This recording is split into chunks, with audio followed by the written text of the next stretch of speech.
జరుగుతూ ఉంది, కళ్ళ ఎదుటే కనిపిస్తూ ఉంది. కానీ ఇంత కళ్ళ ఎదుట ఇవన్నీ కూడా కనిపిస్తూ ఉన్నా కూడా ఎవ్వరూ కూడా మాట్లాడకూడదు. విచ్చలవిడిగా భూములు శనిక్కాయలకు బెల్లాలకు అమ్మేస్తారు. ఇలా కావలసిన వాళ్ళకు, వీళ్ళకి నచ్చినోడు ఎవడన్నా ఉన్నాడంటే 99 పైసలకు భూములు ఇస్తారు. వీళ్ళకి నచ్చినోడు ఎవడన్నా ఉన్నాడు అని అంటే ఏకంగా 30 ఏళ్ళ కాంట్రాక్టు, 40 ఏళ్ళ కాంట్రాక్టు, రూపాయిన్నర ఇస్తే చాలంటారు. విచ్చలవిడిగా భూములు శనిక్కాయలకు బెల్లాలకు అమ్మేస్తూ ఉన్నారు. 4 రూపాయల 60 పైసలకు పీపీఎల్ చేసుకుంటా ఉన్నారు. 2 రూపాయల 49 పైసలకు మేము ఆ రోజుల్లో పీపీఎల్ చేసుకుంటే నానా యాగి చేసిన ఇదే పెద్ద మనుషులు. అంత విచ్చలవిడిగా కరప్షన్ ఒక వైపున జరుగుతూ ఉంది. మరోవైపున సూపర్ 6, సూపర్ 7లు గాలికి ఎగిరిపోయాయి. ప్రతిదీ కూడా మోసమని తేలిపోయింది. వ్యవస్థలన్నీ కూడా పూర్తిగా నీరుగారిపోయిన పరిస్థితులు కనిపిస్తూ ఉన్నాయి. ఏ మనిషి కూడా సంతోషంగా లేని పరిస్థితిలో చంద్రబాబు ప్రభుత్వంలో కనిపిస్తూ ఉంటే ఈ మనుషుల తరపున, ఈ ప్రజల తరపున ఏ గొంతు వినపడకూడదు అని చెప్పి ఏకంగా ఈ పెద్ద మనిషి పిన్నెల్లి రామకృష్ణారెడ్డిని జైల్లో పడేసినాడు. ఈయన 4 సార్లు ఎమ్మెల్యే. దళిత మాజీ ఎంపీ నందిగాం సురేష్ను 190 రోజులు జైల్లో పెట్టినాడు. ఈయన దళిత మాజీ ఎంపీ. మాజీ మంత్రి జోగి రమేష్ కొడుకును రాజీవ్ అనేవాడిని ఆయనను జైల్లో పెట్టినాడు కేసులు పెట్టి.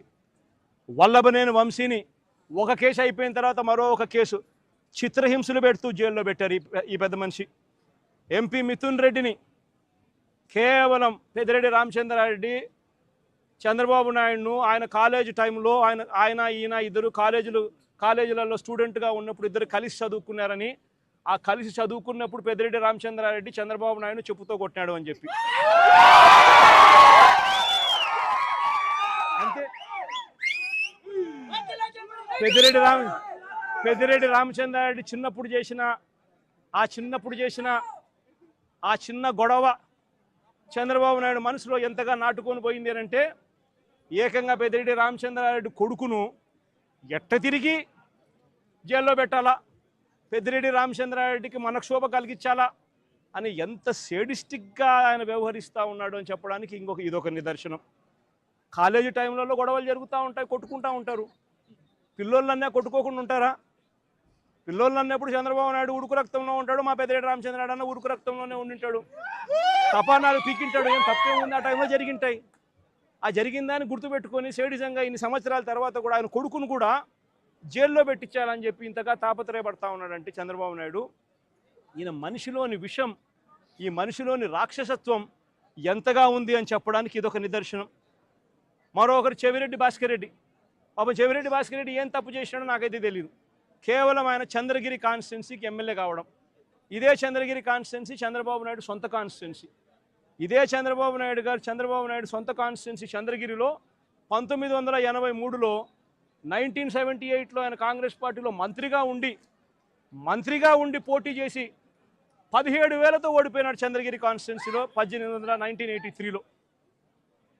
ఆ తర్వాత ఆయన ఓడిపోయి మళ్ళీ వాళ్ళ మామూలు కాళ్ళు పట్టుకొని గడ్డం పట్టుకొని మళ్ళీ 1989లో తెలుగుదేశం పార్టీలో చేరి అక్కడ రాజ్యమేలి కుప్పం అనే నియోజకవర్గాన్ని, బీసీలు అధికంగా ఉన్న కుప్పం అనే నియోజకవర్గంలోకి వెళ్ళి పోటీ చేస్తూ ఉన్నాడు.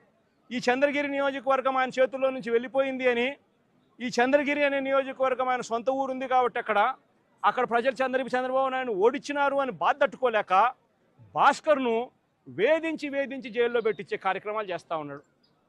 చివరికి భాస్కర్ ఒకడే కాదంట, భాస్కర్ కొడుకు మొన్న కంటెస్ట్ చేసినాడు. పాపం లండన్ నుంచి వచ్చినాడు పాపం ఆ పిల్లోడు కూడా మొన్న కంటెస్ట్ చేసిన ఆ పిల్లోని కూడా కేసులో పెట్టినారు. ఇదే పెద్ద మనిషి చంద్రబాబు నాయుడు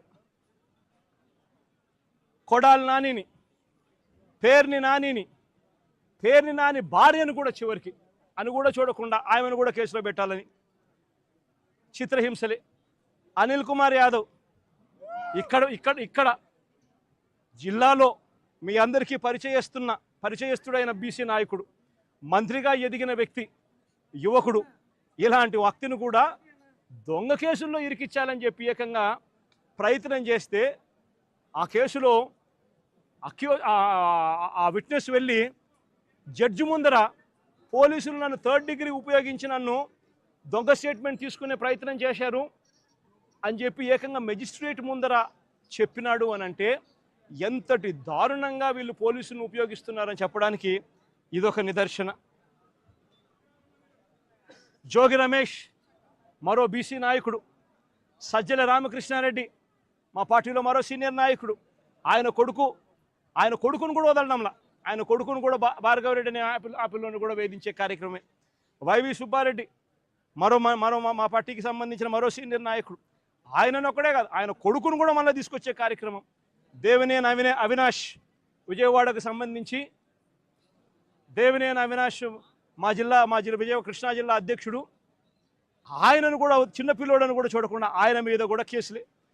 తలసిల రఘురాం, అంబటి రాంబాబు, అంబటి మురళి, విడదల రజని, దళిత ఎమ్మెల్యే చంద్రశేఖర్, బూచేపల్లి శివప్రసాద్, ఉషశ్రీ చరణ్, తోపదుర్తి ప్రకాష్ రెడ్డి, మాజీ ఎంపీ గోరంట్ల మాధవ్, మేరుగ నాగార్జున్, దాడిశెట్టి రాజా, అబ్బాయి చౌదరి, సుధీర్, సత్తెనపల్లి మన తరఫున పోటీ చేయబోతా ఉన్న క్యాండిడేట్, లేళ్ల అప్పిరెడ్డి, గోపిరెడ్డి శ్రీనివాసరెడ్డి, సిదిరి అప్పలరాజు, మరో బీసీ మంత్రి ఉప్పాల రాము, మన ZP chairman Uppala Harika husband, Mondithoka Arun మన పార్టీకి సంబంధించిన ఎమ్మెల్సీ దళితుడు. ఈ నాయకులందరి మీద కూడా తప్పుడు కేసులే. మా ప్రతాప్ అన్న కూడా ఇక్కడే ఉన్నాడు. ప్రతాప్ అన్న కూడా మీద కూడా ఇంకో తప్పుడు కేసు. ఇవి కాక ఇతర నాయకుల మీద, ఇతర కార్యకర్తల మీద సోషల్ మీడియాలో చంద్రబాబు నాయుడు గారి ప్రభుత్వం చేస్తూ ఉన్న అన్యాయాలను ప్రశ్నిస్తూ ఉన్న వాళ్ళ మీద కొన్ని వేల సంఖ్యలో కేసులు కలిగించే విషయాలు. నేను అడుగుతా ఉన్నాను, ఇదే చంద్రబాబు నాయుడు గారి ప్రభుత్వాన్ని అడుగుతా ఉన్నాను, చంద్రబాబు నాయుడుని అడుగుతా ఉన్నాను,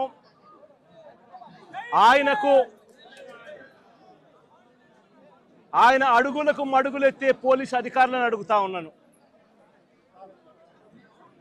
ఎందుకయ్యా ఈ ఆంక్షలు పెట్టారు అని అడుగుతా ఉన్నాను. ఎందుకయ్యా ఒక రాజకీయ నాయకుడు తమ పార్టీకి సంబంధించిన వాళ్ళను కలవడం ఏమైనా నేరమా అని అడుగుతా ఉన్నాను.